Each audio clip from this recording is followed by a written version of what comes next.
Con la idea de que Enriqueta descansara por lo menos cada 2 noches, le rogué que me permitiera velar al conde alternando con ella, con lo que, no sin trabajo, logré que se acostara a la tercera noche.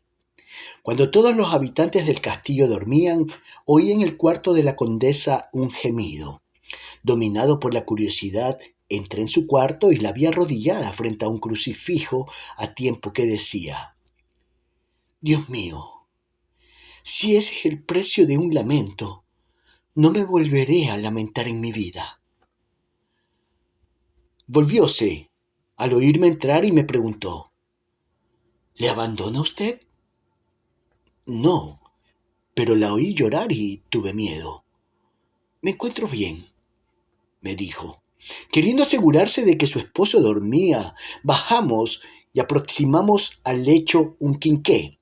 El conde, más que dormido, se hallaba debilitado por la pérdida de sangre y tenía las manos agarrotadas a las sábanas. Entonces me dijo Enriqueta: he oído decir que esto es síntoma de muerte. Juro que si muere esta enfermedad que hemos provocado nosotros, no volveré a casarme. He hecho lo que he podido por salvarle, le dije. Sí, ya sé que usted es bueno. Yo soy la única culpable. Se inclinó sobre su esposo, le secó el sudor y le besó santamente. Yo, sin embargo, tuve una alegría secreta porque comprendí que aquella caricia era como una expiación. El conde dijo con voz débil: Blanca, tengo sed. Le llevó un vaso con agua. Enriqueta, le dije, váyase a dormir, se lo ruego. Nada de Enriqueta, me dijo con precipitación. Acuéstese para no caer enferma. Él y sus hijos necesitan de usted. Se retiró recomendándome al enfermo. Cuando volvió el médico le expuse los infundados remordimientos de la condesa y aquella confidencia desvaneció las sospechas del señor Origet. El conde estuvo 52 días luchando con la muerte. Por tanto, Enriqueta y yo turnamos 26 noches cada uno. El señor de Morsauf debió su salvación a nuestros cuidados. Enriqueta exhalaba un perfume celestial y a su lado no cabían deseos reprobables, porque no sólo simbolizaba la felicidad, sino también la virtud. Viéndonos tan atentos y tan cuidadosos, el doctor nos miraba con una piedad que parecía querer decir: estos son los verdaderos enfermos, aunque oculten su enfermedad y hagan por no acordarse de ella. El señor de Morsauf no se quejaba nunca y manifestaba una maravillosa obediencia, al revés que cuando se hallaba sano, que pasaba el día haciendo cientos de observaciones. El secreto de aquella actitud estribaba en el horroroso pánico que tenía a la muerte. ¿Creerás, Natalia, que aquellos días y el mes que lo siguió fueron los más felices de mi vida? El amor es en los espacios infinitos del alma lo que es el río en un hermoso valle, los arroyos y los torrentes en los que caen las flores, los árboles, las rocas más altas y los guijarros de la orilla. Aumentan tanto su caudal las tempestades como el lento tributo de las fuentes claras. Todo se relaciona con el amor cuando se ama. Cuando hubo pasado el primer peligro, la condesa y yo fuimos familiarizándonos con la enfermedad. A pesar del continuo desorden en los cuidados que el conde exigía, su habitación, que estaba tan sucia, pronto se arregló y quedó todo limpio.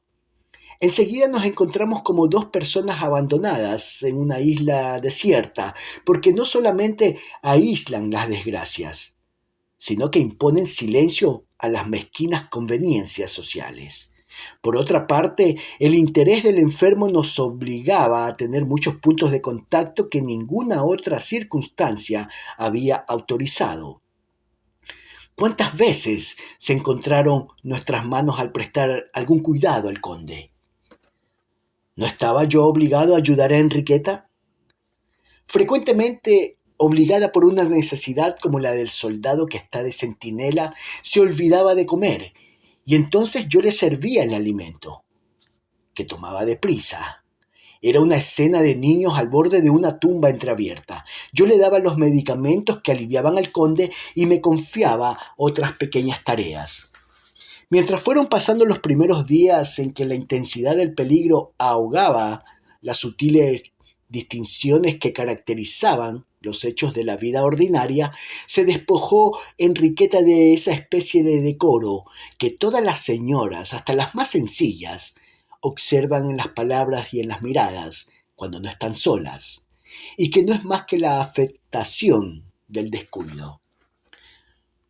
En las tinieblas del amanecer se presentaba ante mí con el traje de mañana que me dejaba entrever los seductores tesoros de belleza, que yo, en mis locas esperanzas, casi consideraba míos.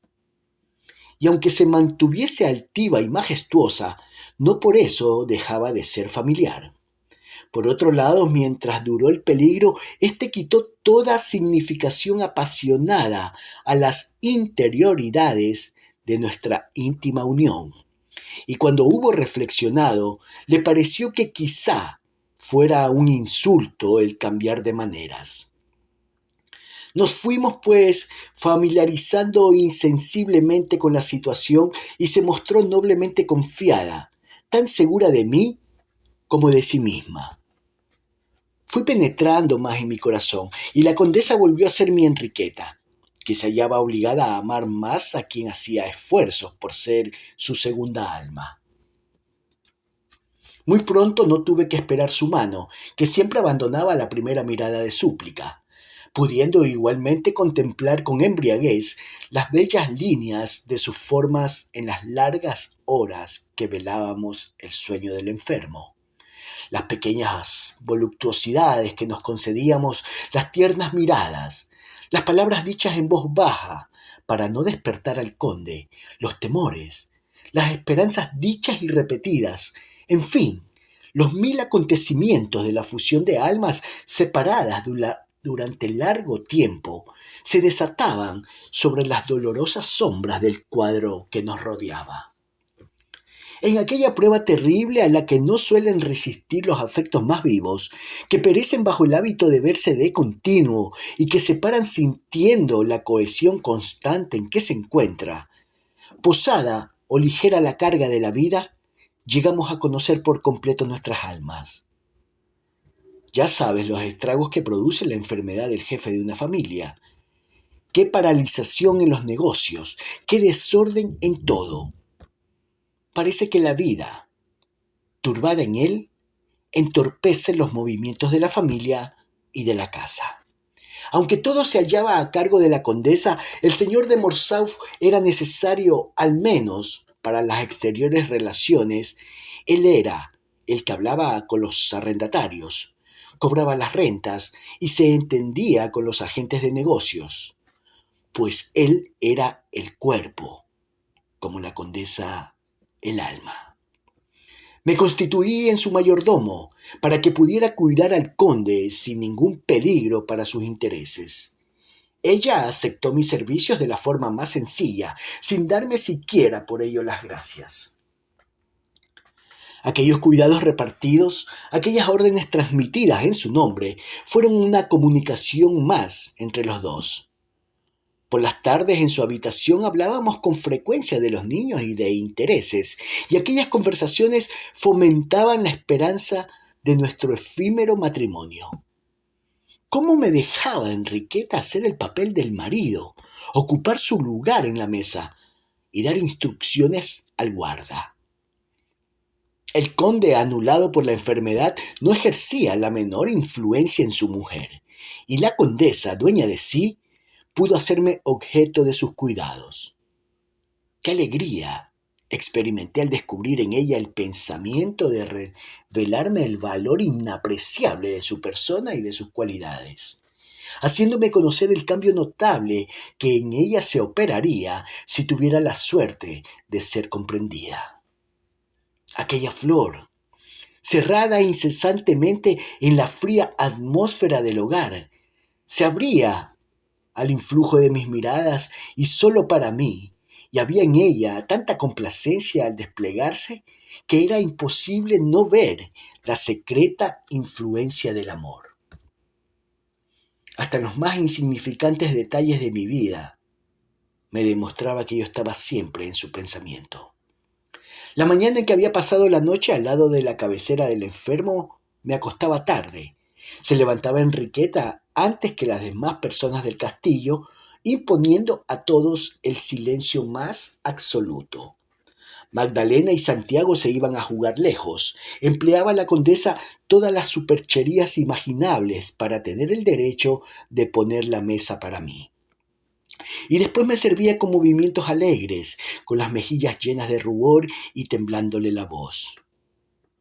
¿Pueden, acaso, estas expresiones del alma descubrirse? Se sentaba algunas veces rendida por el cansancio, pero si en aquellos momentos se trataba de mí o de los niños, volvía a encontrar nuevas fuerzas y se levantaba ágil y alegre, complaciéndose en mostrar su ternura. ¡Ay, Natalia! Algunas mujeres participan en la tierra de los privilegios de los espíritus divinos, y al igual que ellos, esparcen la luz como San Martín, el desconocido filósofo, decía que es melodiosa y perfumada. Enriqueta, segura de mi discreción, levantó la pesada cortina que nos ocultaba el porvenir, dejándome ver dos mujeres, aquella encadenada que me había seducido y aquella otra libre que debía eternizar mi amor. Cuán diferente una de otra. El señor de Morsauf era el bengalí transportado a la fría Europa, colocado tristemente en su percha, moribundo y mudo en la jaula del naturalista. Enriqueta era el mismo pájaro de vivos colores que canta poesías en la espesura de las orillas del Ganges, volando de rama en rama, entre las flores de un hermoso rosal. Su belleza fue en aumento, se reavivó su inteligencia. Aquel continuo fuego de nuestras almas era un secreto que guardábamos con mucho cuidado, porque el ojo del abate Dominus inspiraba a Enriqueta mucho más miedo que el del conde. Pero sentía un gran placer dando a sus pensamientos giros ingeniosos, ocultando su alegría bajo el disfraz de la broma y encubriendo su ternura con el brillante manto de la gratitud. Nuestra amistad la hemos sometido a rudas pruebas, Félix, y ya podemos permitirnos las libertades que concedemos a Santiago. ¿No es cierto, señor abate?, decía en la mesa. El severo abate dibujaba una sonrisa de hombre piadoso, que lee en las almas y las encuentra puras. Además, la condesa inspiraba al abate el respeto y la admiración que se siente por los ángeles. En 50 días, 2 veces rebasó la condesa los límites en que se encerraba nuestro afecto. Pero aquellos 2 sucesos quedaron envueltos en el velo que no se levanta más que el día de las confesiones supremas. Una mañana, al comenzar la enfermedad del conde, en el instante en que la condesa se arrepentía de haberme tratado severamente, negándome los inocentes privilegios que concedía a mi casta ternura, yo la estaba esperando para que me sustituyese en el cuidado del paciente. Fatigado en extremo, me había dormido con la cabeza apoyada en mi mano y desperté de pronto al sentir en la frente una frescura comparable a la que me hubiera parecido el contacto de una flor. A 3 pasos de mí se hallaba Enriqueta, que me dijo: «Félix, ya estoy aquí». Le estreché la mano cuando me retiraba y como me pareció que estaba húmeda y temblorosa, le pregunté: «¿Sufre Enriqueta?». «¿Por qué me lo pregunta?», me contestó. Enrojecido y confundido la miré y dije: «He soñado». Una tarde, durante una de las visitas del señor Origet, que había anunciado la convalecencia del conde, yo me había sentado en los escalones de la galería con Magdalena y Santiago, y nos entreteníamos con un juego infantil. El conde dormía, y mientras le aparejaban el caballo, el médico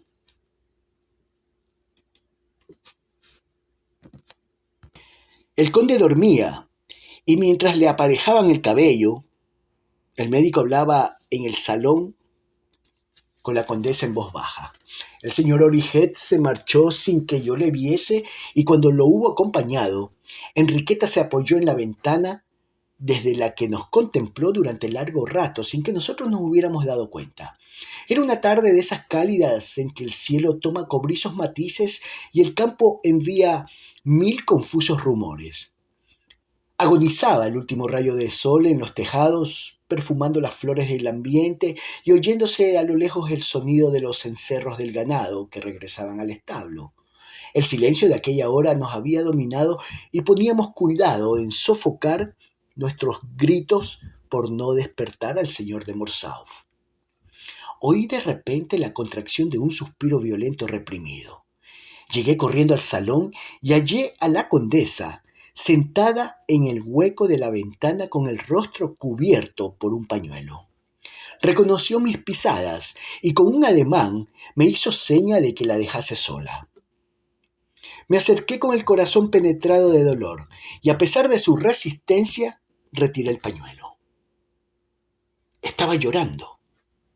Antes de que yo pudiera decir nada, corrió a su habitación, de la que no salió hasta la hora de la oración.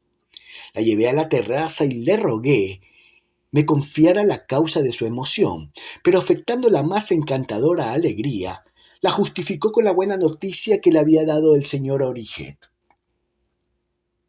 Enriqueta, le dije, usted ya sabía eso cuando lloró. Entre nosotros una mentira es una monstruosidad. ¿Por qué me impidió enjugarle las lágrimas? ¿No me pertenecían? Pensaba que esta enfermedad ha sido para mí un descanso en el dolor, me dijo. Ahora que no tengo que temblar por el conde, es por mí por quien tiemblo. Ella lo había dicho. El restablecimiento del conde se fue anunciando por el retorno a sus caprichos y rarezas. Empezó diciendo que ni yo, ni la condesa, ni el médico sabíamos cuidarle, que todo lo ignorábamos, su temperamento y su enfermedad, sus dolores y los remedios convenientes. A su parecer, el señor Origet le curaba de alteración de los humores, cuando solo debía haberse ocupado del píloro. Un día, mirando maliciosamente como si nos hubiera expiado, dijo sonriendo a su esposa: Anda, querida, confiésalo. Si me hubiese muerto lo habrías sentido, pero pronto te hubieras resignado. Hubiera llevado el luto de corte, rosa y negro, dijo riendo la condesa para que callara. A causa del alimento que el doctor había limitado, oponiéndose a que el convaleciente satisficiera por completo su apetito, provocó violentas escenas y disputas que no podían siquiera compararse con las pasadas, pues el carácter del conde se manifestaba entonces más temible, puesto que parecía había estado durmiendo. La condesa decidió oponer resistencia a la demencia y a los gritos, tratando al conde como un niño, acostumbrándole a dominarle apoyada en las recomendaciones del médico. Por fin, tuve la suerte de ver que había adquirido dominio sobre aquel enfermizo espíritu. Gritaba el conde, pero obedecía, y cuanto más había gritado, obedecía mejor. A pesar de los resultados obtenidos, Enriqueta lloraba algunas veces ante el espectáculo de aquel descarnado anciano, débil, de frente amarilla como la hoja próxima a caer, de manos temblorosas y ojos hundidos. Se reprochaba sus durezas y algunas veces no podía resistir el júbilo que brillaba en los ojos del conde, cuando, prolongando la comida, confirmaba las prescripciones del médico. Cuanto más dulce había sido para mí, más dulce y cariñosa se mostraba para él. Pero con todo advertí diferencias que me llenaron de alegría. Algunas veces se veía obligada a llamar para que sirvieran al conde cuando los caprichos se sucedían con excesiva rapidez, y decía no ser comprendido. La condesa hizo decir una misa, dando gracias a Dios por el restablecimiento del conde, y solicitó mi brazo para que la acompañara a la iglesia. La acompañé, pero mientras el acto religioso se celebraba fui a visitar a los señores de Chessel. A mi regreso quiso reñirme. Enriqueta, le dije, soy incapaz de cometer una falsedad. Yo puedo arrojarme al agua para salvar a un enemigo que se está ahogando, ofrecerle mi capa para que se abrigue, hasta perdonarle, pero sin olvidar la ofensa. No me respondió la condesa.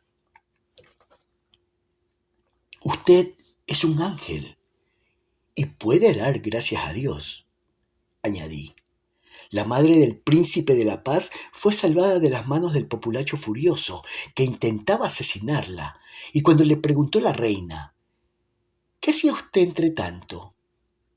Oraba por ellos, respondió la noble dama. Así es la mujer, pero yo soy hombre y por tanto imperfecto. No se calumnie usted, me dijo moviendo mi brazo con violencia. Quizá valga más que yo. Sí, respondí, porque daría la eternidad por un solo día de felicidad. En cambio usted, ¿yo? Me dijo mirándome con altivez. Me detuve, bajando la vista para no ser herido por el rayo de su mirada. Yo, repuso. ¿De qué yo habla usted? En mí hay muchos yos. Santiago y Magdalena son uno de mis yos, dijo señalando a sus hijos. ¿Usted, Félix, cree que soy egoísta? Dijo con delirante acento. ¿Me cree capaz de sacrificar la eternidad para premiar al que me sacrifica la vida? Este pensamiento es horrible y completamente opuesto a los sentimientos religiosos. ¿Una mujer degradada puede acaso levantarse? ¿Puede absolverla la felicidad de que disfrutó? Contestará usted bien pronto a estas preguntas. Al fin, le confío mi secreto. Me ha conmovido con frecuencia esa idea. La he expiado con duras penitencias, y ella solo es causa de las lágrimas de anteayer, de las cuales usted me pidió cuenta. No dé usted excesiva importancia a cosas que las mujeres vulgares colocan muy altas, y que usted debería. ¿Acaso se la da a usted menos? Me interrumpió. Pues bien, añadió, habría cometido la cobardía de abandonar a ese desgraciado anciano cuya vida soy. Pero, amigo mío, estas dos débiles criaturas que están delante de nosotros tendrían que permanecer al lado de su padre. ¿Y cree usted, contésteme sinceramente, que podrían haber vivido 3 meses bajo el dominio de ese hombre? Si solo se tratara de mí al faltar a mis deberes, pero mi falta no equivaldría a condenar a muerte a esos 2 niños. Seguramente morirían. Dios mío, ¿por qué hablamos de esto? Cásese y déjeme morir en paz. Estas palabras las pronunció con un tan amargo acento que ahogó por completo mi pasión. Usted se quejó allá arriba, bajo aquel nogal, le dije, y yo he exhalado mis quejas bajo estos álamos. Esto es todo. Guardaré silencio en adelante. Sus generosidades matan, dijo levantando los ojos al cielo. Llegamos a la terraza en donde se hallaba el conde tomando el sol sentado en un sillón. El aspecto de aquel descarnado rostro, apenas animado por una débil sonrisa, apagó las llamas que habían brotado de las cenizas. Me apoyé en la balaustrada contemplando el moribundo colocado entre los 2 hijos, siempre enfermizos, y la esposa pálida por las vigilias, enflaquecida por los excesivos trabajos, por los sobresaltos y quizá también por las alegrías de aquellos 2 terribles meses, cuyas mejillas estaban enrojecidas por la reciente escena. Contemplando aquella familia rodeada por trémulos follajes, sentí que en mi interior se desataban los lazos que unían al cuerpo el alma. Experimenté por primera vez en mi vida ese malestar moral que, según se asegura, llegan a conocer los más robustos combatientes en lo más rudo de la pelea. Esa especie de locura fría que acobarda al hombre de más valor, al incrédulo hace devoto y que nos hace indiferentes para todo, aún para el amor y el honor, porque la duda nos quita el conocimiento de nosotros mismos y hasta el apego a la vida. Qué desgraciadas las criaturas nerviosas a quienes la riqueza de su organización entrega indefensas a un genio fatal y desconocido. ¿Quién podrá juzgarlas? Comprendo que el joven audaz que ponía ya las manos sobre el bastón de los mariscales de Francia, tan hábil negociador como capitán intrépido, pudiera adivinar al asesino inocente que yo vislumbraba. ¿Podían tener semejante fin mis deseos? Entonces, coronados de rosas. Espantado tanto por la causa como por el efecto, preguntaba, como lo hiciera el impío, ¿dónde estaba la providencia, siéndome imposible reprimir las lágrimas que acudían a mis ojos? ¿Qué te pasa, Félix?, me preguntó Magdalena. Enriqueta terminó de disipar los negros nubarrones que me rodeaban como un sol, pues eso fue para mí su mirar solícito.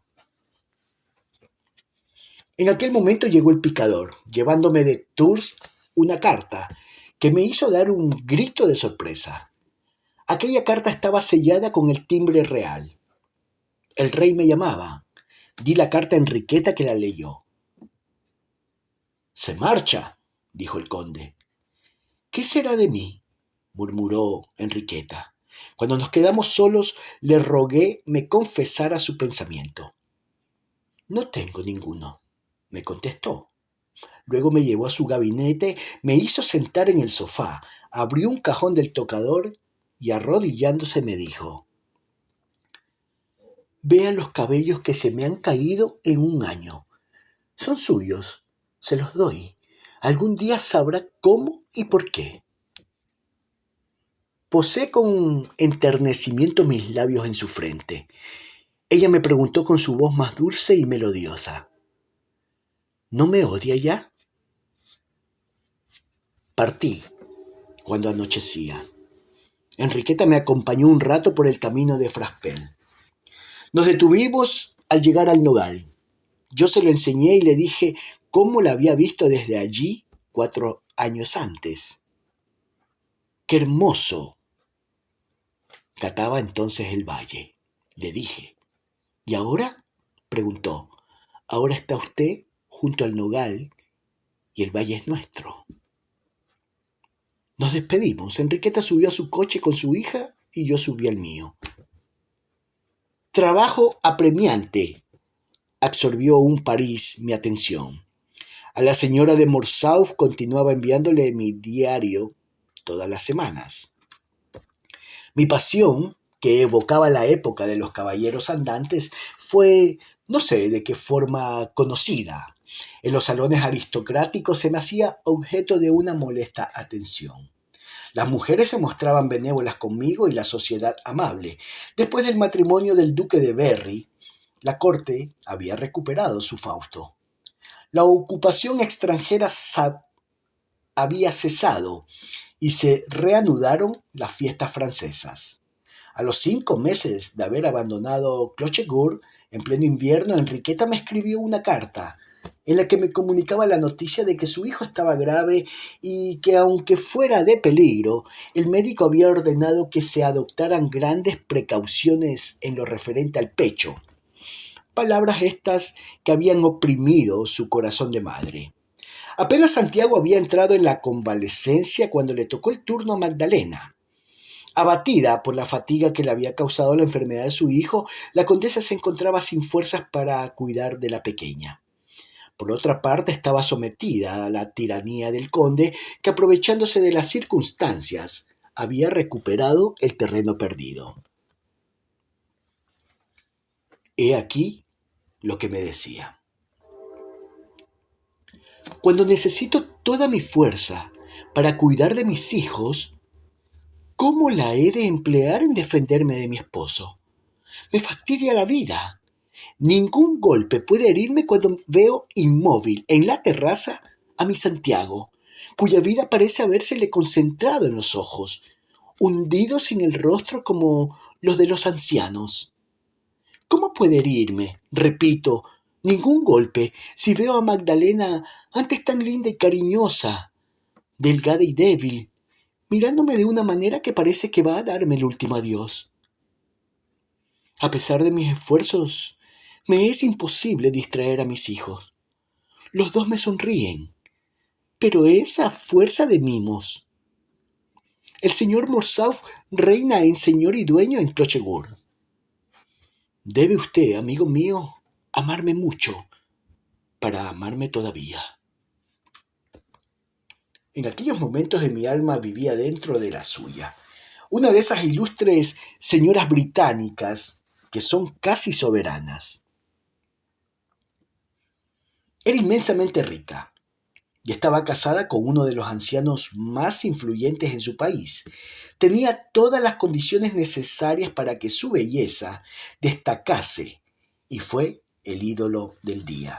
Ídolo que ejerció tanta influencia en la sociedad francesa porque tuvo lo que afirmó Bernadette, que era necesario para el triunfo: la mano de hierro dentro del guante de terciopelo. Ya conoces la forma de ser de los ingleses. Consideran la humanidad como un hormiguero sobre el que ellos pisan. No conocen más personas que las que ellos admiten y el lenguaje de los demás no lo entienden, porque para el inglés el lenguaje de los otros son labios que articulan y ojos que miran, pero las ideas no llegan a ellos. Las fortificaciones levantadas frente a una mujer inglesa le prestan encanto irresistible. Ningún pueblo ha hecho a la mujer casada tan hipócrita como el británico. Deliberadamente la ha colocado entre la muerte y la vida social. No hay para ella zonas intermedias entre el honor o la vergüenza. O todo o nada. O la falta es completa o no es falta. Es el to be or not to be de Hamlet. Esta alternativa hace de la mujer inglesa el ser más acarrado del mundo. Es una criatura virtuosa a la fuerza y dispuesta a depravarse con continuas mentiras, pero deliciosa en cuanto a su bella manera de conducirse, porque el pueblo inglés todo lo sacrifica a la manera de conducirse del individuo. A ti nada puedo decirte de esas blancas sirenas, aparentemente impenetrables, a quienes los placeres hastían y cuya alma parece no tener más que un tono. Ya conoces la causa de esta afirmación. Mi aventura con la marquesa de Dudley fue tristemente célebre. Habiendo sido reprimidos tan violentamente los deseos en mi juventud, la imagen de Enriqueta, que sufría un lento martirio en Clochegourde, me bastaba para ponerme al margen de las fáciles seducciones. A esta fidelidad debí el que Miss Arabella se fijara en mí. La regularidad de la existencia inglesa les hace que se inclinen hacia lo difícil y hacia lo novelesco. No puedo definir bien su carácter. Cuando más frío desdén manifestaba, más apasionada estaba, y esta lucha de la que ella se vanagloriaba provocó la curiosidad de los concurrentes a los salones, lo que fue para ella algo que le impuso el triunfo como una obligación. Me habría salvado si entonces algún amigo me hubiese repetido la frase que el señor Morcerf dijo un día delante de Enriqueta y de mí: «Me fastidian los suspiros de los tórtolos». Sin que esto sea pretender justificarme, te diré, Natalia, que el hombre tiene para resistir a la mujer menos recursos que la mujer para resistir al hombre. La costumbre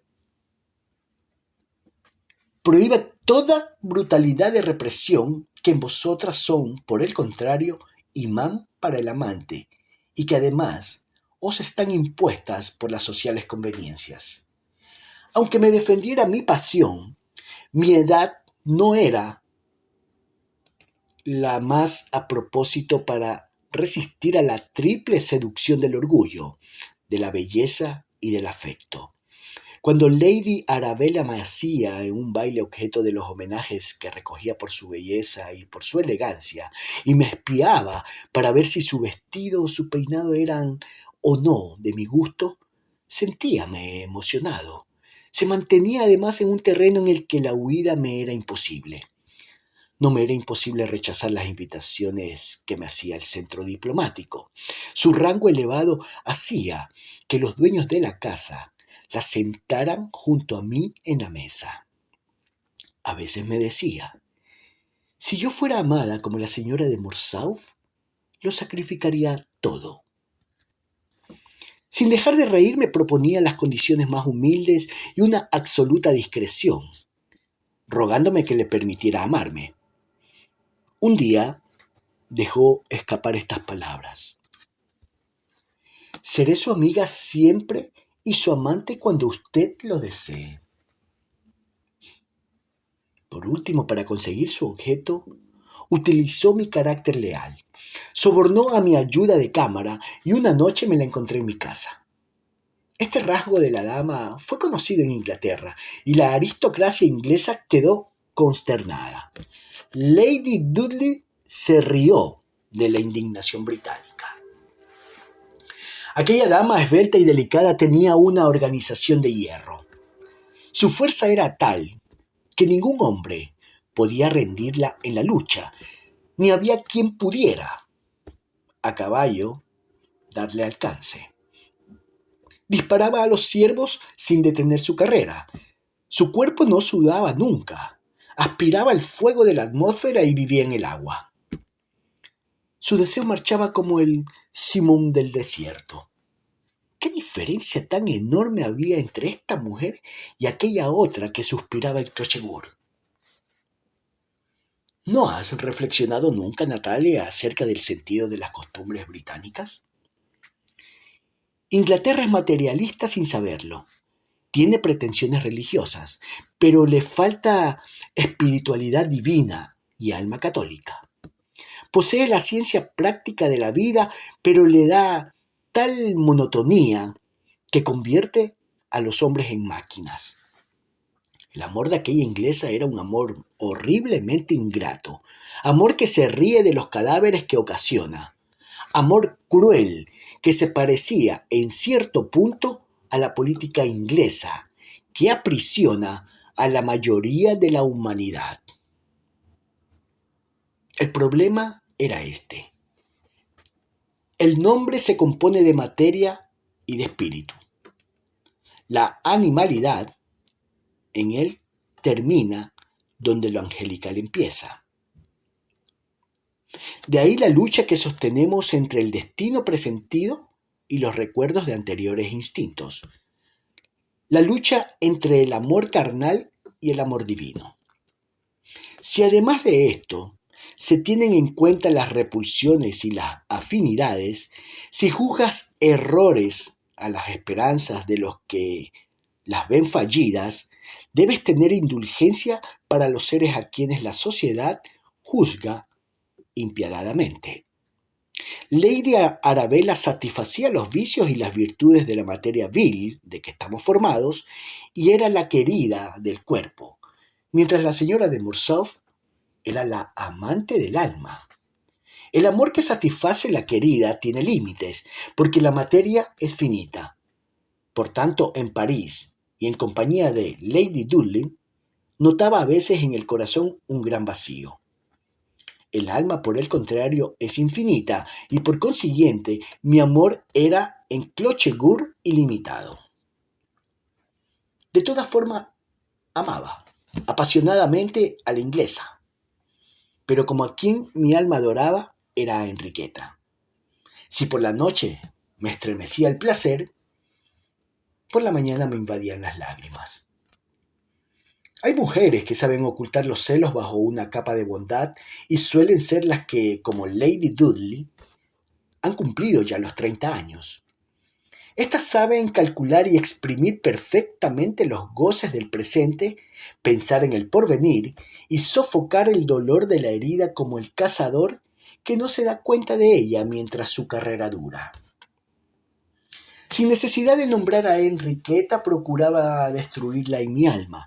No se mostraba ni suspicaz ni curiosa, como lo son la mayoría de las jóvenes, pero como una leona que ha logrado llevar una presa a su cueva, estaba atenta con el temor de que pudieran arrebatársela.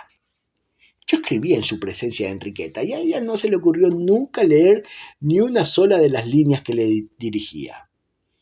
Por último me hizo creer que si llegaba a abandonarla, se suicidaría, y no dejaba de tener interés el oírla elogiar la costumbre india, que hace que la viuda sea incinerada en la misma pira que el cadáver de su marido.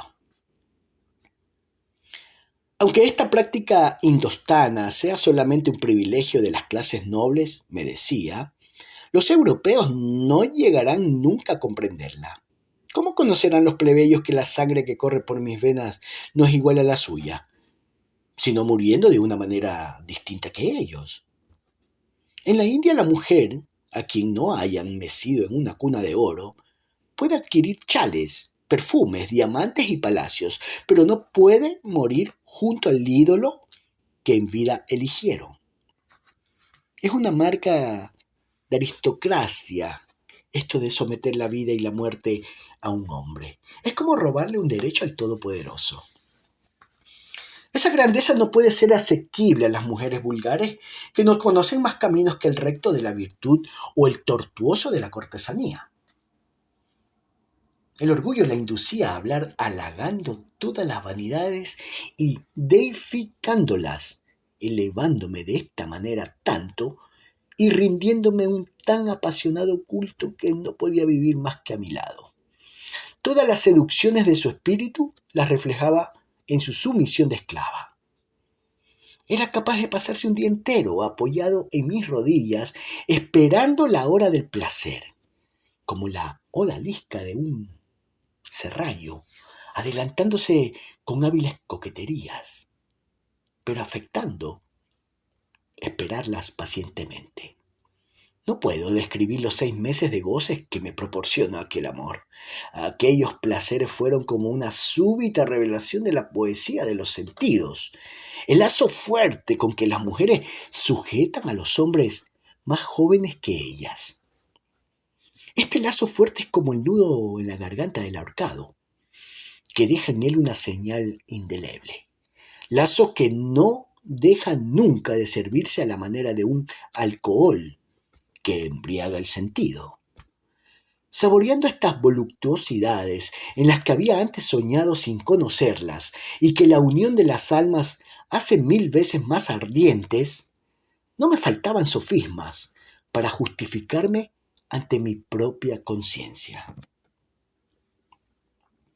A veces cuando abismado en el deleite mi alma desprendida del cuerpo flotaba lejos de la tierra, Lady Dudley se aprovechaba de la exaltación que en mí producía el exceso de felicidad para ligarme con juramentos y bajo la influencia del deseo me hacía decir blasfemias contra el ángel de Clochegourde. Después de traidor, fui embustero. Continué escribiendo a Enriqueta como si todavía fuese el niño de traje azul, a quien ella amaba tanto.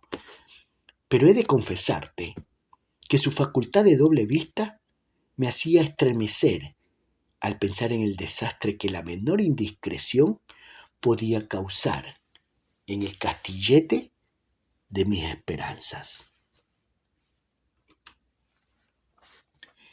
Mis cartas dejaron de obtener respuesta. Esto me produjo una inquietud vivísima y resolví ir a Clochegourde.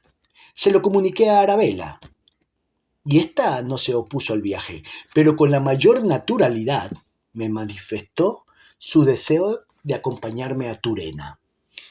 Este capricho tenía dificultades, pero su instinto femenino le hacía ver que aquel viaje podía ser un medio para separarme eternamente de la señora de Morsauf. Yo entonces no me di cuenta del lazo que me tendía. Ella propuso las condiciones más humildes y previno todo género de objeciones, diciendo que viviría cerca de Tours, disfrazada, que no saldría de día y que aprovecharíamos las noches cuando nadie pudiera sorprendernos. De Tours salí a caballo, dirigiéndome a Clochegourde. Tenía necesidad de no ir en coche porque necesitaba un caballo para mis futuras salidas nocturnas. Emprendí pues el camino que 6 años antes hube de recorrer a pie y me detuve bajo el nogal desde donde en aquel tiempo vi a la señora de Morsauf sobre la terraza de su castillo. Volví a verla en esta ocasión y por llegar más pronto traspuse la distancia en línea recta, como si me encontrara en un hipódromo. Enriqueta oyó los saltos del caballo y cuando estuve al pie del muro dijo: «Pero es usted». Estas 3 palabras me aterraron. Enriqueta estaba enterada de mi amorosa aventura. La había enterado su madre, cuya carta me enseñó algunos días después. Su voz, que para mí en otro tiempo se había mostrado llena de vida, fue débil. Y esto, unido a la palidez de su rostro, me hizo comprender que el huracán de la infidelidad había tronchado hermosas flores en su alma.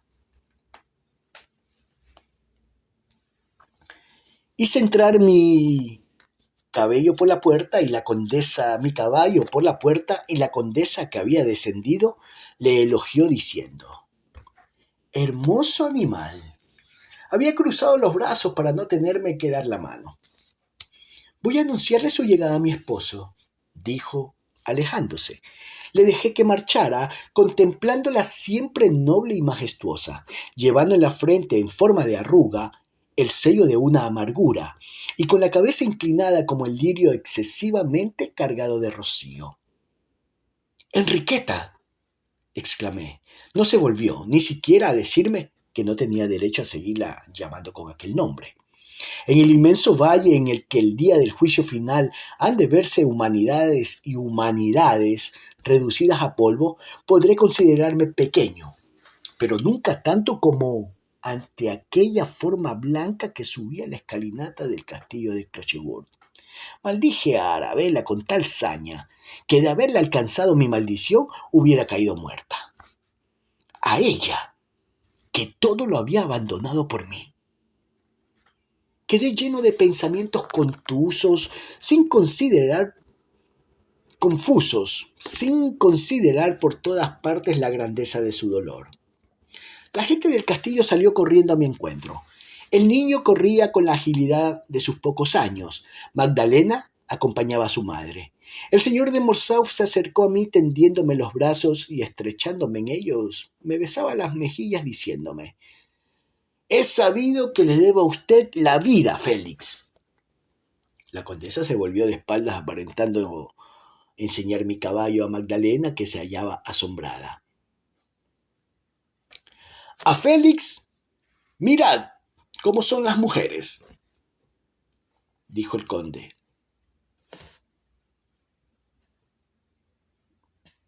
«Pues no, están mirando el caballo». La niña se volvió y acercándose a mí deposité un beso en su mano sin dejar de mirar a la condesa, que se ruborizó. «Está mucho mejor Magdalena», dije. «Mi pobre Magdalena», dijo la condesa dando un beso en su frente. «Sí, querido Félix, ahora todos están bien», exclamó el señor de Morsauf. «Pero yo estoy hecho una casa vieja». «Parece que el señor conde tiene siempre ideas tristes», dije a la condesa. «Parece que el señor conde tiene siempre ideas tristes», dije a la condesa. Amigo mío, todos tenemos nuestras flaquezas, respondió ella. Subimos paseando hacia el cercado y entonces comprendí que había ocurrido algún nuevo acontecimiento. Enriqueta parecía no tener deseos de quedarse sola conmigo. Entonces para ella yo no era más que su huésped. ¿Y su caballo? Dijo el señor de Morsauf cuando hubimos salido. No tardará en llegar mi groom, que se hará cargo de él. ¿También es de Inglaterra su groom? Preguntó la condesa. Pues claro, dijo el conde, que no podía ocultar su alegría al ver triste a Enriqueta. La frialdad de la condesa le proporcionó ocasión de contradecirla, y entonces empezó a abrumarme con su amistad.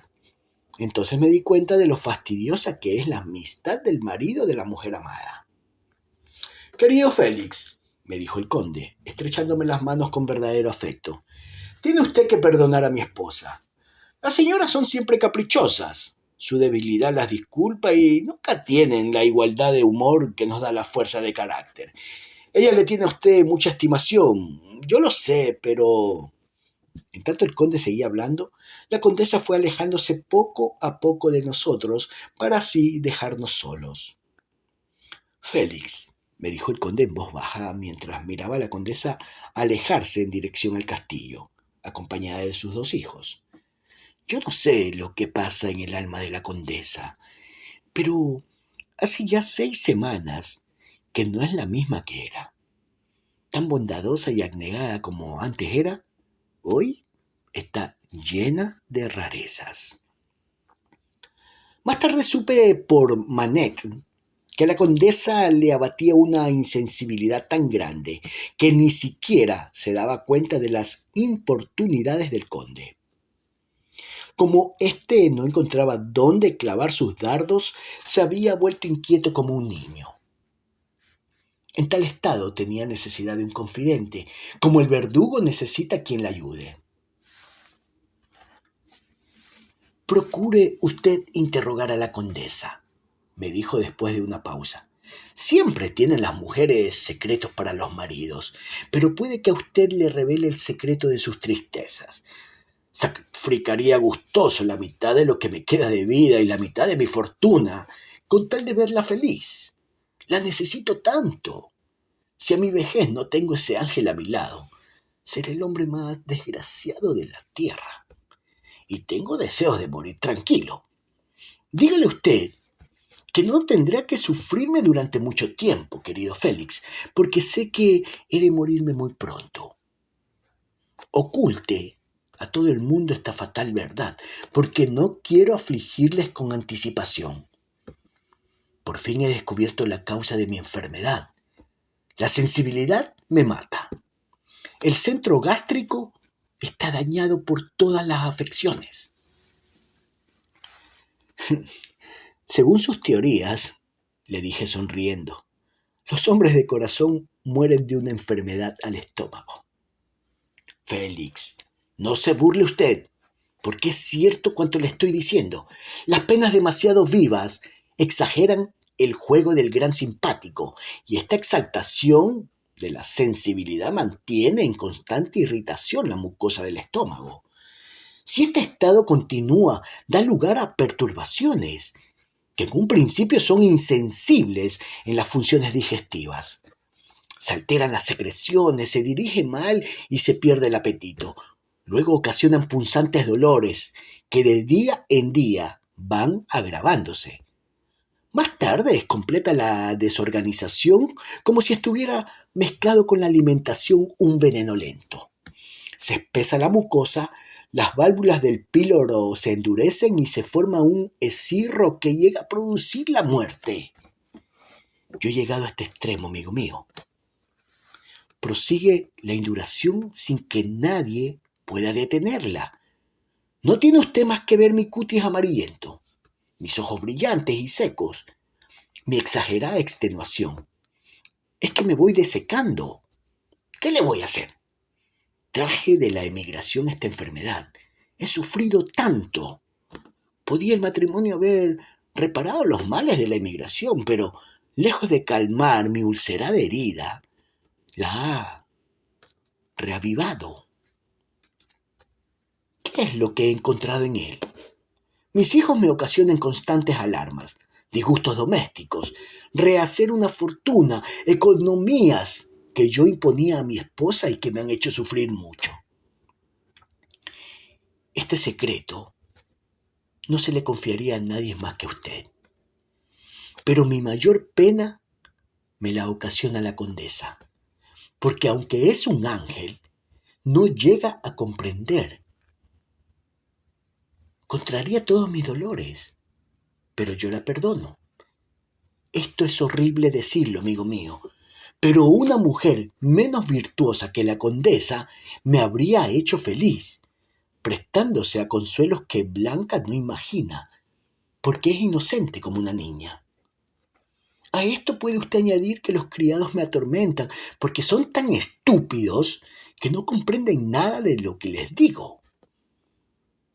Aunque con lentitud por fin ha sido reconstituida nuestra fortuna y ya no tengo tantos motivos de irritación y de fastidio. Pero ya está hecho el mal. Luego ha sobrevenido mi enfermedad, que tan mal la comprendió Origet. Y ya hoy casi no me quedan ni 6 meses de vida. Todo lo que el conde estaba diciendo me causaba verdadero terror. Cuando de nuevo volví a ver a la condesa, me causó espanto el tono amarillento de su frente y el brillo de sus ojos secos. Afectando escuchar al conde sus quejas, le arrastré hacia la casa, pero solo tenía puesta mi atención en Enriqueta, a la que deseaba observar. La condesa estaba en el salón, contemplando a Santiago, que estaba recibiendo la lección de matemáticas que el abate Dominis le daba, mientras enseñaba a Magdalena un punto de encaje. En otro tiempo todo se hubiera dejado para dedicarme a mí el día entero, pero era tan verdadero mi amor que rechacé el despecho que me produjo su conducta porque me entristecía aquel tono amarillento que cubría su rostro celestial. El soplo helado de la muerte me hizo estremecer. Fue entonces cuando advertí el cambio que le había dado el dolor y que antes no había podido ver. Aquellas menudas líneas que solo se hallaban ligeramente impresas sobre su frente la habían surcado por completo. Sus azuladas sienes parecían ardientes y cóncavas. Sus ojos se hallaban hundidos y ella entera se hallaba marchita y macilenta, como roída fruta prematura. Lejos de haber derramado la dicha en su alma, había amargado su vida. Tomé asiento a su lado y pregunté, lleno de arrepentimiento: ¿se encuentra bien de salud? Sí, contestó clavando sus ojos en los míos. Mi salud es esta, añadió, mostrándome a Magdalena y Santiago. Magdalena había triunfado en la lucha sostenida contra la naturaleza y era una mujer a los 15 años. A los tintes amarillentos de su rostro habían sustituido los colores del rosa de Bengala. Habiendo perdido su ingenuidad de niña, empezaba a bajar la vista. Sus movimientos se habían hecho lentos y majestuosos como los de su madre. Su talle era esbelto. La coquetería ondeaba sus magníficos cabellos negros separados en 2 crenchas sobre su frente, pero la salud, cuyos frutos había conseguido después de grandes esfuerzos, había puesto en sus mejillas el terciopelo del melocotón. Magdalena, que era una hermosa joven de talle de palmera, contrastaba con Santiago, que seguía siendo una débil criatura de 17 años, cuya cabeza se había engrosado y cuya frente inquietaba por su exagerada extensión, y cuyos ojos fatigados y febriles armonizaban con su voz profundamente sonora. El órgano lanzaba sonidos de demasiado volumen, al igual que su mirada dejaba escapar demasiados pensamientos. Eran la inteligencia, el alma y el corazón de Enriqueta, devorando con ardiente llama su cuerpo demasiado frágil. Pues Santiago tenía la tez lechosa, animada por colores ardientes, que se muestra en los jóvenes que han de morir pronto. Obedeciendo a la seña con que Enriqueta me mostraba a Santiago después de haberme señalado a Magdalena, me estremecí contemplando el aspecto de muerte oculta bajo las flores y respeté el terror de la infeliz madre.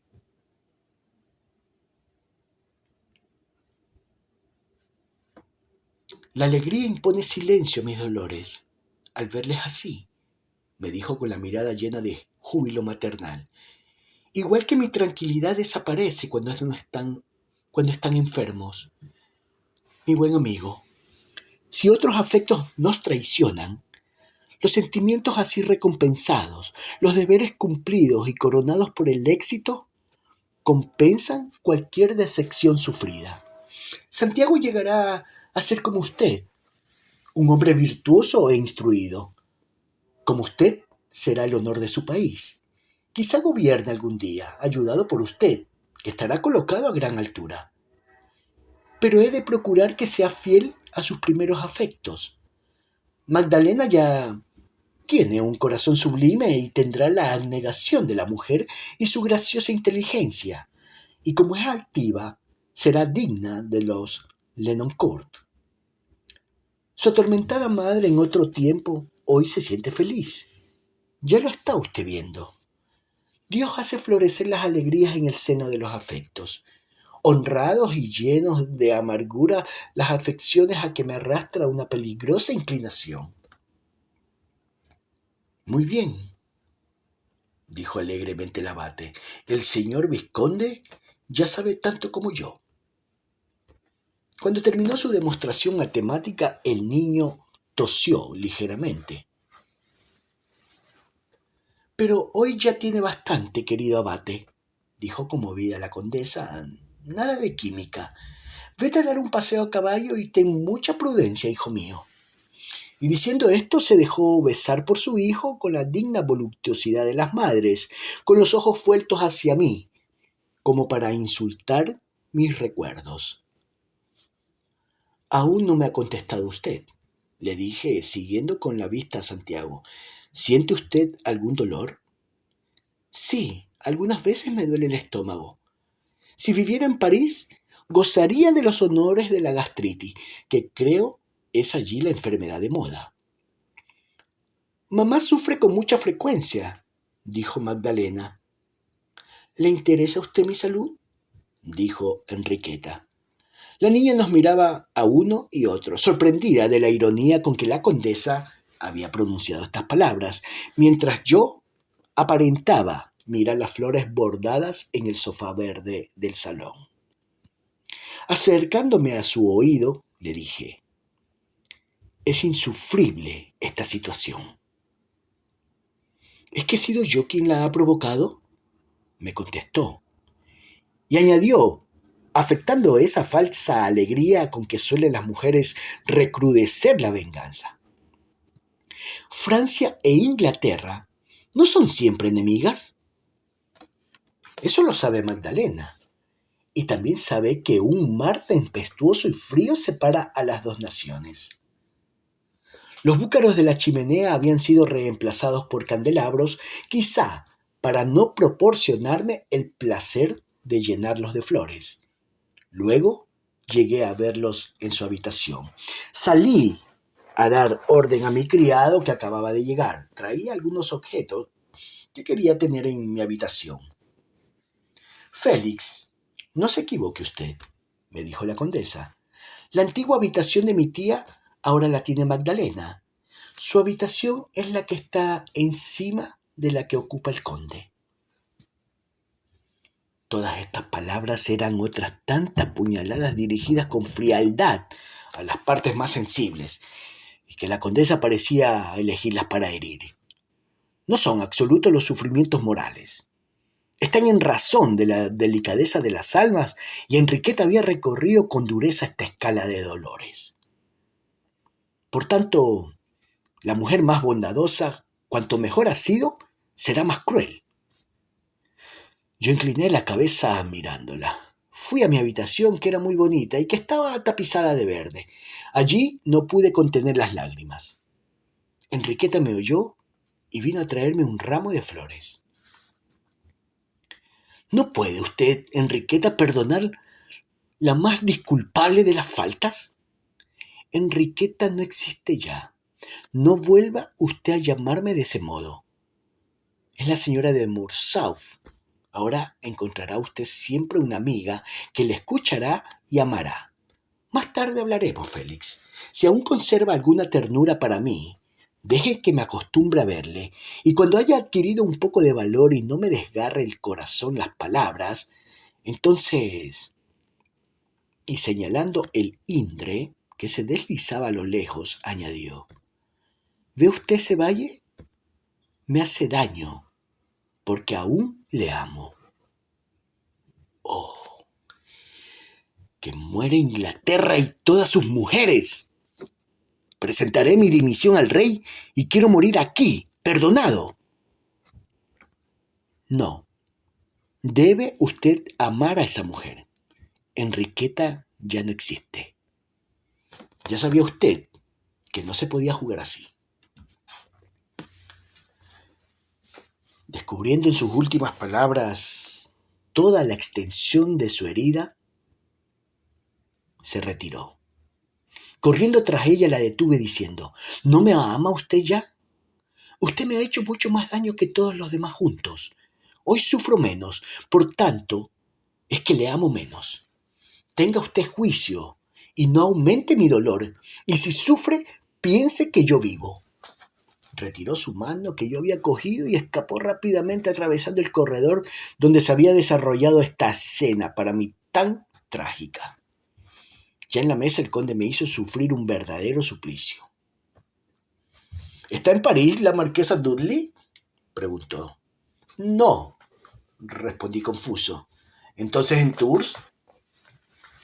Puede haber ido a Inglaterra porque, como no se ha divorciado, dije vivamente, su marido se sentiría muy feliz si ella volviera a su lado. ¿Y tiene hijos?, preguntó la condesa con alterada voz. Sí, tiene 2, le respondí. ¿Y dónde los tiene? Están con su padre en Inglaterra.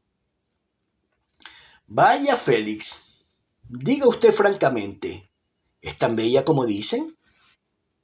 Eso no se pregunta, dijo la condesa. La más hermosa de las mujeres es la que se ama. Sí, es cierto, dije, dirigiéndole una mirada que ella no pudo sostener. Qué afortunado es usted, dijo el conde. En mi juventud, una conquista así me hubiera vuelto loco. Bueno, basta, exclamó la condesa, haciéndonos con una mirada notar la presencia de Magdalena. Pero yo ya no soy un niño, añadió el conde, a quien complacía pasar por joven. Cuando salíamos del comedor, la condesa me llevó a la terraza y cuando nos encontramos solos me dijo: Pero, ¿hay mujeres que sacrifican los hijos a un hombre? Comprendo que sacrifiquen el mundo, la fortuna, hasta la eternidad, pero ¿privarse de los hijos? Sí, también los hijos. Y aún quisieran tener más todavía que sacrificar, porque le dan todo. A Enriqueta le parecía que el mundo se había vuelto del revés y sus ideas se confundieron. Sobrecogida por semejante grandeza, sospechando que la felicidad podía justificar tan grande sacrificio, y escuchando los gritos de su carne revelada, se quedó estupefacta contemplando su existencia perdida. Hubo en ella un momento de terrible duda, del que salió llevando alta la cabeza. Entonces ame usted mucho a esa mujer, Félix, exclamó con los ojos arrasados en lágrimas. La consideraré como una hermana feliz. Le perdonaré el mal que me ha hecho si le da a usted lo que nunca habría encontrado aquí, lo que yo no podía conceder. Ha tenido usted razón. Yo nunca le he dicho que le amaba, y tampoco le he amado como se ama en el mundo. Pero ¿cómo puede amar si no es madre? Eres una santa, dije, y sería necesario no estar tan conmovido como lo estoy para hacerte comprender que tú ocupas una esfera muy superior a la suya. Ella es hija de las razas caídas, tú eres un ángel del cielo. Tú tienes mi alma y ella solo mi cuerpo. Ella lo sabe y se cambiaría por ti aunque tuviera para ello que sufrir el más cruel de los martirios. Pero esto no tiene remedio. Tuyos son mi alma, mis pensamientos, mi amor puro, mi juventud y mi vejez.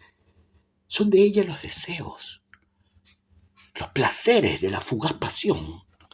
Para ti toda la extensión de mi recuerdo, para ella el más profundo olvido. Enriqueta se sentó en un banco y exclamó entre sollozos: Amigo mío, repítame eso. ¿No son errores la virtud, la santidad de la vida, el amor maternal? Derrame ese bálsamo sobre mis heridas. Repita esa palabra que me eleva a los cielos, a donde quisiera volar en su compañía.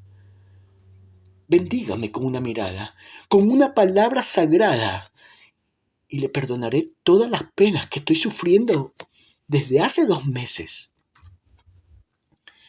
Existen en nuestra vida misterios que usted, Enriqueta, no conoce. Cuando yo la encontré, tenía una edad en que los sentimientos pueden sofocar los deseos inspirados por nuestra naturaleza. Pero muchas cosas, cuyo recuerdo me consolará en la hora postrera, han debido demostrarme que esa edad terminaba y que su triunfo ha consistido en prolongar los placeres espirituales. El amor sin la posesión se sostiene por la exasperación del deseo. Después todo es sufrimiento en nosotros, que no nos pareceremos a usted, porque tenemos una pureza que no puede dominarse más que dejando de ser hombres.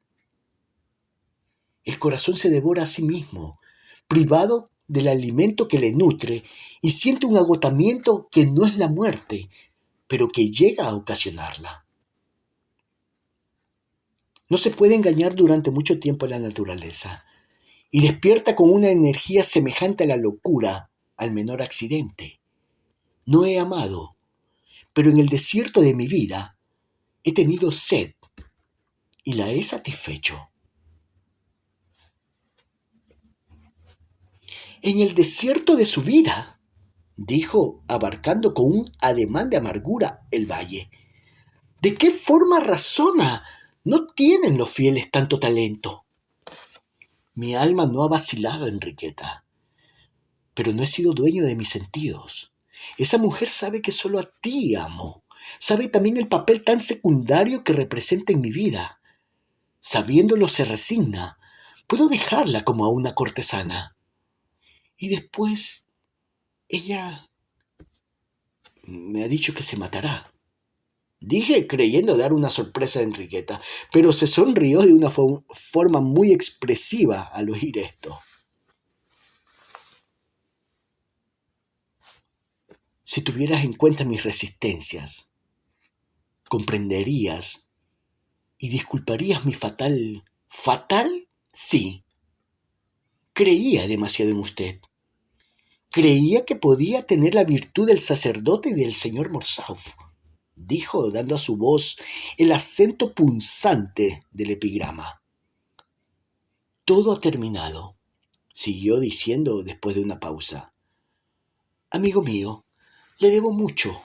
Ha apagado en mí los fuegos de la vida corporal. Lo más difícil del camino ya está andado. La vejez se aproxima. Estoy delicada y no he de tardar mucho en estar enferma. No podré ser para usted la brillante hada que dispensa sus favores. Sea usted fiel a Lady Arabella. Magdalena, a la que estaba educando para usted, se resignará. Pobre Magdalena, dijo con gran dolor. Si usted la hubiera oído decirme, ¿no tratas con amabilidad a Félix, mamá?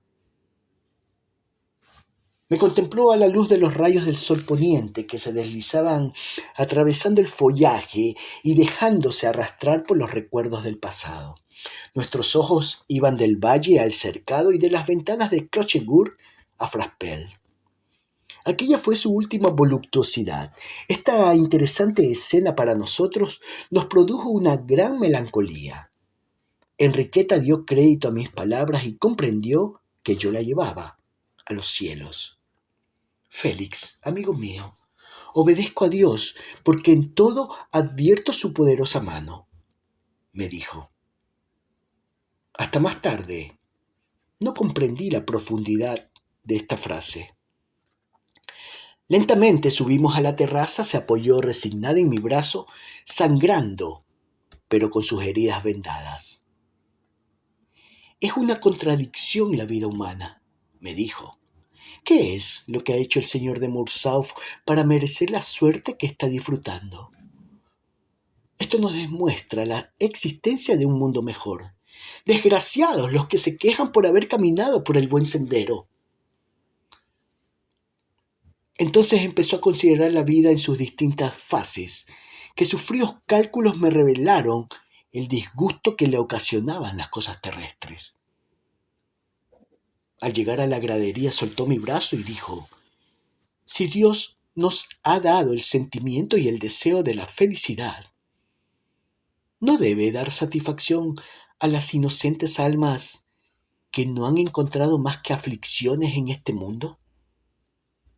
Sí, o Dios no existe, o nuestra existencia sería una amarga ironía. Diciendo esto, entró apresuradamente en la casa y se apoyó sobre el sofá. ¿Qué le sucede?, le pregunté. Ya no sé en qué consiste la virtud, dijo. Ya no tengo conciencia de la mía. Quedamos los dos como petrificados, escuchando aquella palabra. Si he vivido equivocada, entonces es ella quien tiene razón, dijo. Cuando se presentó el conde Enriqueta, que no se quejaba nunca, se quejó. Se negó a darme explicaciones y se retiró a su alcoba, dejándome en las garras de los remordimientos. Magdalena acompañó a su madre y al día siguiente supe que había tenido vómitos. Yo, que hubiera dado mi vida por Enriqueta, era quien la mataba. Un día, paseándonos todos por la orilla del río, pretendí de nuevo obtener su perdón, a cuyo objeto procuré quedarme junto a ella. Entonces le dije, Enriqueta, una palabra, por favor, o me arrojo al Indre. Oh, exclamó, ¿no continúa usted siendo mi hijo? Se adelantó y fue a reunirse con Santiago y con Magdalena, dejándome solo con el conde, el cual empezó a hablarme de política. Al llegar a Clochegourde, le dije, entremos. El rocío nocturno le podría hacer daño. Usted, querido Félix, me tiene piedad. Mi esposa no me ha consolado nunca. Era la primera vez que Enriqueta me había dejado a solas con el conde, y yo necesitaba un pretexto para volverme a reunir con ella. Estaba la condesa enseñando a Santiago las reglas del chaquet. Santiago, dijo el conde, ven aquí. Santiago hizo un gesto de desagrado, por lo que su madre le dijo, anda, hijo, vete. Ya lo ve usted, insistió él, me quieren por orden de su madre. Caballero, replicó Enriqueta acariciando la cabellera de Magdalena, no trate usted con injusticia a la mujer cuya vida no es siempre fácil. ¿Acaso los hijos custodian las virtudes de la madre?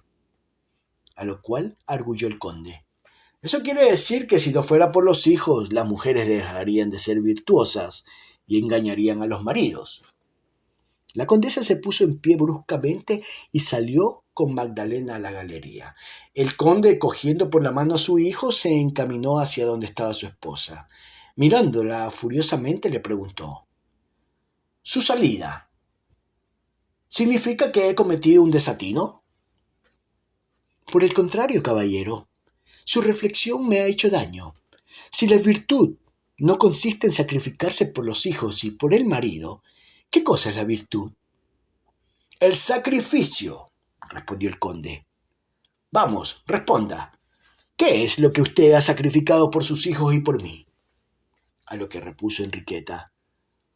¿Le gustaría a usted más ser amado por amor a Dios que sabiendo que su mujer es virtuosa por la virtud misma? La condesa tiene razón, dije yo interviniendo. Los ojos de Enriqueta se llenaron de lágrimas. Querido conde, proseguí, si una mujer tuviera sentimientos extraños a los que la sociedad le impone, confiese que cuanto más irresistibles fueran, más virtuosa sería ella sacrificándose.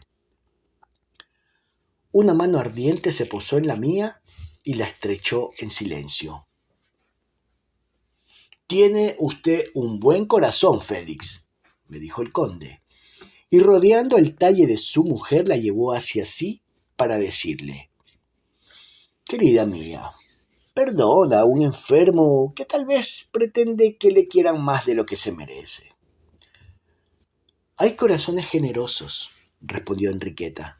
El conde creyó que esta frase se la dedicaba a él y este error hizo que la condesa se estremeciera.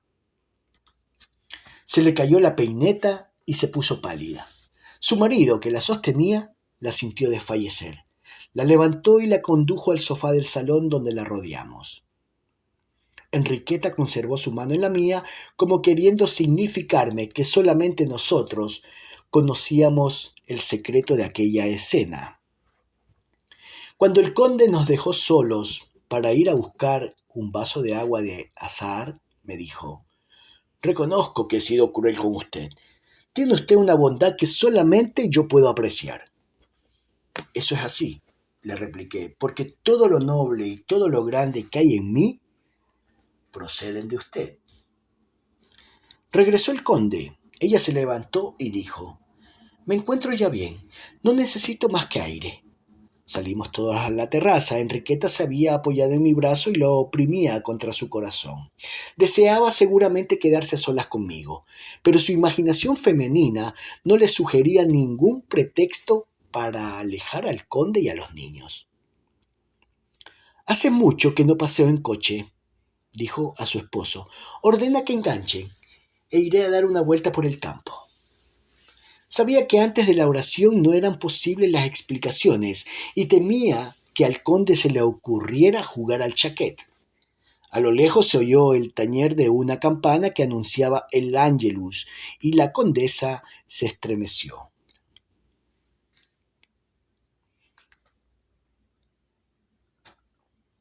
Querida Enriqueta, ¿qué le sucede? Enriqueta ya no existe. Ahora tiene usted una amiga cuya virtud acaba usted de afirmar con palabras dictadas por el cielo. El conde se me acercó y me dijo: tenemos tiempo de hacer 3 reyes antes de que enganchen el caballo. Después me acostaré y usted acompañará a mi esposa. Aquella partida, como casi todas las que jugábamos, resultó tempestuosa. El conde, que perdía, dijo que se encontraba fatigado y salimos a la azotea a esperar que enganchasen el carruaje. Cuando el señor de Morcerf nos dejó, se reflejó el placer de tal manera en mi rostro que la condesa me interrogó con la mirada. Enriqueta existe, le dije. Todavía puedo ser feliz. A lo que repuso espantada: no quedaba más que un retazo de mujer e iba a desfallecer. Le amo demasiado. Pero la inglesa llegó a tiempo para iluminar el abismo. Subimos al coche. Llévenos al camino de Chinon, por la avenida, dijo la condesa al cochero. Luego regresaremos por las landas. ¿Qué día es hoy?, le preguntó. Sábado. Entonces no vayamos por ahí. El sábado los aldeanos invaden el camino y nos vamos a tropezar con todas las carretas. Ella dijo al cochero: vaya por donde le he dicho. Me dijo con ironía: ¿no se ha acordado usted hasta hoy de los sábados ni de los aldeanos? Lady Dudley se encuentra en Tours y le espera cerca de aquí. Eso lo que demuestra es que en Clochegourde lo olvidé todo, le respondí. Pero, ¿de verdad le espera a usted? ¿De verdad? ¿A qué hora? Entre 11 y 12. ¿En qué lugar? En las landas. No pretende engañarme. ¿No es bajo el nogal? No. Entonces iremos a las landas y la veré. Mi silencio molestó a la condesa. No se enfade conmigo, me dijo. Este es mi castigo. Jamás será usted amado como mi corazón le ama. Lady Dudley me ha salvado. Para ella el placer que no le envidio, para mí el amor. Vivir corporalmente es cosa que nos rebaja demasiado. Nuestro cariño fue una locura, porque pretendíamos complacer al mismo tiempo a Dios, a los hombres y a nosotros mismos. Después de una pausa preguntó, ¿con qué nombre le llama esa mujer? Me llama Amadeus. Félix le pertenece a usted únicamente. Enriqueta se halla próxima a morir, me dijo ella, pero morirá en el esfuerzo de la cristiana humilde y de la madre cariñosa, como la mujer que si ayer vacilaba, hoy se muestra firme. Tal vez haya que espiar rudamente los pasos que se han dado alejándose de los hijos y del esposo cuando paseaba por la noche para entrar a solas en mis recuerdos. Es un crimen pensar en el porvenir de la complicidad de la muerte. He pecado gravemente y por eso he encontrado placer en las penitencias impuestas por la Iglesia. Entregarles mis cabellos era tanto como comprometerme. Me vestía de blanco para parecer más su lirio. Cada sufrimiento tiene una significación distinta. Usted se ha quejado de mi frialdad. Perdone las frases duras que dije a su entrada. Inclinó su cabeza en mi pecho diciendo, perdón. Su voz había cambiado, era una voz delirante con la que parecía expresar nuevos dolores. En cuanto a usted, Félix, agregó, jamás podría inferirle el menor daño. ¿Cuántas veces le he juzgado superior a mí? Sea usted lo bastante bueno para despojarse de su amor propio y hacer de nuestro cariño, que hasta aquí ha sido una cosa dudosa, una especie de afecto fraternal. Así podré continuar viviendo y aún estrechar la mano de Lady Dudley. Habíamos estado tan absortos, que no nos dimos cuenta de que la lluvia caía a torrentes. El cochero se detuvo ante la puerta de la posada principal de Byland y preguntó, ¿quiere la señora condesa entrar un momento? Permanecimos media hora bajo la bóveda de la posada, y cuando salimos noté con alegría que el cochero volvía sobre sus pasos, pero la condesa le dijo, haga usted lo que le tengo indicado. Tomamos por tanto el camino de las landas, y la lluvia volvió a arreciar. Oí los ladridos del perro de Arabella. De pronto se lanzó un caballo fuera de la espesura, franqueó el camino y Lady Arabella se detuvo para ver pasar la carretela. ¡Qué dicha poder esperar así al amado cuando no hay pecado en ello!, dijo Enriqueta. Arabella, creyendo que yo solamente podía oírla, gritó, «My dear». «Aquí está», contestó la condesa, examinando a la luz de la luna a aquella criatura cuyo rostro se mostraba impaciente entre los deshechos bucles sobre su fogoso caballo. La inglesa reconoció inmediatamente a su rival, nos lanzó una mirada de desprecio y desapareció rápidamente. «La pierde usted», me dijo Enriqueta. Si se marcha no lo sentiré», le respondí yo. «¿A dónde va?» «A la Grenadier, a una casa situada en las cercanías de Saint-Cyr». Cuando llegamos a la avenida de Clochegourde, el perro de Arabella ladró delante de la carretela. «Se nos ha adelantado», dijo la condesa. Después de una pausa, añadió, «¡Qué criatura más hermosa! Monta muy bien a caballo. Debe ser activa y violenta. Me parece que hace poco caso de las conveniencias, y una mujer así no tiene más freno que su capricho. Vaya a contentarla y dígale que se ha equivocado en lo que afecta a mis intenciones. Explíquele que no soy su rival». «No voy», le contesté. Comprenda que hay atenciones que son un insulto. Vaya. Fui entonces hacia Lady Dudley. Esa señora se encuentra muy bien, me dijo, refiriéndose a la condesa. No dirijas censuras a la señora de Morcerf, le dije. Me parece que a vuestra gracia no debiera molestarle el que haga constar el perfecto estado de salud de la persona amada. Me han asegurado que en Francia las señoras aborrecen hasta el perro de sus amantes. En Inglaterra amamos todo que nuestro Señor ama. Permítanle, por tanto, que ame a esa señora tanto como usted. Lo que no haré, querido mío, es cederte a nadie, ni siquiera a la muerte, porque bajaría a la tumba contigo. Me condujo a su aposento y empezó a cambiar de traje. Ella te quiere sinceramente, le dije. ¿Sinceramente? Sí. Mi vanidad de amante me indujo a contarle cómo era la sensibilidad de la condesa, y mientras su doncella, que no entendía una palabra del francés, le arreglaba los cabellos, y me forcé en hacerle comprender cómo era la señora de Morcerf. ¡Qué feliz es esa mujer en su moral!, me dijo cuando nos quedamos solos. ¿En qué universidad se doctoran las francesas? Yo no puedo hacer otra cosa que entregarme a ti, porque soy tu esclava. Yo le dije, hiciste mal en huir, cuando lo que yo quería era verlas juntas. Sin duda has perdido el juicio. Yo iría desde París hasta Roma disfrazada de la briega, pero no entra en mis usos detener las carreteras en los caminos, ni hablar con mujeres que no me han sido presentadas. Arabella abusó de su poder tan pronto como vio en mis ojos la expresión que reflejaban en cuanto ella me hacía objeto de su coquetería. Triunfó en absoluto. Esa mujer, me dijo, se ama a sí misma más de lo que a ti te quiere. Te pospone a algo que no eres tú. O entregarse o negarse.